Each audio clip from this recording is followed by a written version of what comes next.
So, welcome James Eldridge to the program. And San Francisco is your home base.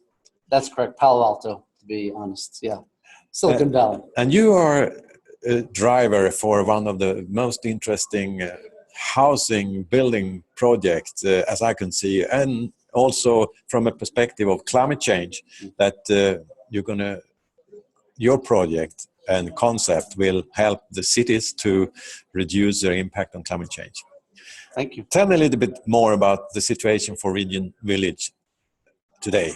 Sure. So Regen Villages is a Stanford University spin-off company that I founded to basically create the Tesla of eco-villages. The concept is to take food, water, energy, and waste and build that into residential real estate development at the neighborhood scale. So about 100 homes at a time can be essentially self-reliant. And at their doorstep, they have high-yield organic food that's healthy, that's delicious, clean water, clean energy, and this concept of waste into resources is something that we're moving forward with that absolutely creates a new paradigm in zero effluent out. So the communities themselves are regenerative, which means that they're producing more food, more energy, more clean water, and mitigating more waste than those families are needing. And that, in its sense, is a way to create public goodwill. So it's an opportunity to spread that in a radius from each village. What that also does is reduces a huge amount of carbon footprint. And in terms of climate change, this, of course, is pretty huge. And when we look at the technology you're using, what sort of partners do you have to develop this system? Well, to be honest, we've been working with some of the top industry technology leaders around the world. So we've got Schneider Electric as a microgrid substrate. We've got Philips home lighting, street lighting, and city farm lighting. There's Grundfos water pumps. There's Priva, which is the horticultural control systems. And the list goes on, and including conversations with Ericsson for 5G, for broadband access to Regen Villages around the world. And the idea really is that all of these platforms work, and they work really well. But nobody has ever taken them and put them together in such a way that they're working harmoniously at the neighborhood scale, not just the individual house scale or the city scale. And we also have a layer of software that speaks to all of those different platforms. So it's an integration point of what Regen Villages is about. As a business model, we are a tech integrated real estate developer. And so we're using the real estate development business model that's asset backed by land, which we buy, to build these communities around the world and facilitate a new era in how subdivisions get built. And when we look at the material you're using for the buildings, it's a lot of discussion of choice of a material. But what sort of material do you use?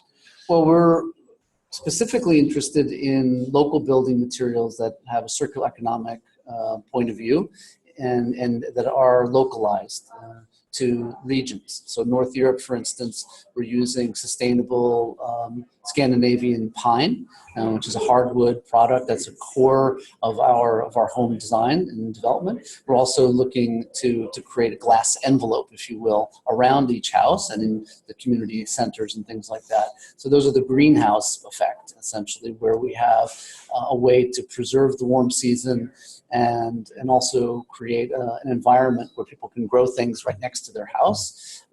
But it's an idea that has been in some ways born in Sweden, North Sweden, and developed as well very effectively in the Netherlands. It's a cold weather context idea. So really it's a house inside of a house, so that in the dead of winter, you can open up your patio door and go and you can sit outside and have a cup of coffee and a light sweater. So you're sort of inside outside. kind of thing. And then it would be completely different, of course, what we do in Saudi Arabia, or what we would do in Thailand, or what we would do in Latin America. It would be a different context, both architecturally, culturally, and with building materials. I do want to say, however, that we have a Danish heart, even though we're a Dutch company founded in the Netherlands, because our lead partner, architectural framework partner around the world, is a company called Effect, based in Copenhagen. And just this brilliant partners to have, because we take with us the Scandinavian aesthetic, the Stanford research in resiliency and regenerative platforms, and then, of course, the Dutch ingenuity in the area of resiliency. I see. But take sort of a concept like this off the ground and to start to do it. It's normally you go for pilots. And how come it was the Dutch who took the first step? Well, it wasn't because we didn't try in Denmark. I was there 8 or 9 times, and we looked around to a bunch of different municipal governments and areas in Denmark. I also was talking to the Prime Minister in Malaysia, and we looked at lots of different opportunities in Malaysia. There's all of those places we still plan to build in. It was just that the Dutch government had approached us from a very holistic perspective. They heard about the project, they wanted the project, they came to us and they said, let us show you a piece of land 20 minutes east of Amsterdam. Okay, sounds good already. Then they said, what if we told you that that piece of land is certified organic, farmland, and that we really want to build an off-grid neighborhood there and really expand on this idea? And I said, well, you had me, at that, pretty much right there. And then I flew in exactly a year ago, September of 2015. It's just been a year since we picked on the Netherlands, or they picked us. And the local government there in Almere in the Netherlands, they had set up a banquet room and catered it with organic food. And they brought in about 100 stakeholders, government from national, provincial, local. They brought in industry, they brought in university, they brought in technical partners, and other people who were just interested in what we were doing. And I knew in that moment that this was the place to found our corporate structure. So we created a Dutch holding company. And also that this would be the first pilot community of the first 100 homes, which we hope to have the first 25 homes up this time, 2017. Oh, that's soon. It's very soon. Yeah. And when we look at the financing part of this, as you have said also, that this type of concept with you work holistic, and you have to break down a lot of silos to come to sort of a concept that could be attractive for the financer. Do you have financing of the development, or are you looking for investors? Well, we're always looking for investors. That's what you're doing here in SOCAP. Well, it's part of what I'm doing here at SOCAP. I'm also speaking on a panel on Friday, and also meeting with existing investors and us from Norway, and seeing old friends like yourself and others from Scandinavia. And of course, it's in my backyard, so it's easy to come to and be here. But the main thing is, from a funding perspective, that we see some amazing opportunities for private equity, for, let's say, the family offices, an angel investment round, which we're closing now, into the seed Series A and B, and et cetera. And those are for some of the larger private equity funds and foundations. And then really the goal for us is sovereign wealth, and focusing on the pension funds and the surplus funds and the much larger, let's say, multi-billion funds that are out there in the world that are looking to divest from fossil fuels in the next, let's say, 3 to 5 years. And it's a lot of money they're looking to divest. It's maybe 3 trillion plus, depending on who you talk to. Trillion with a T, dollars.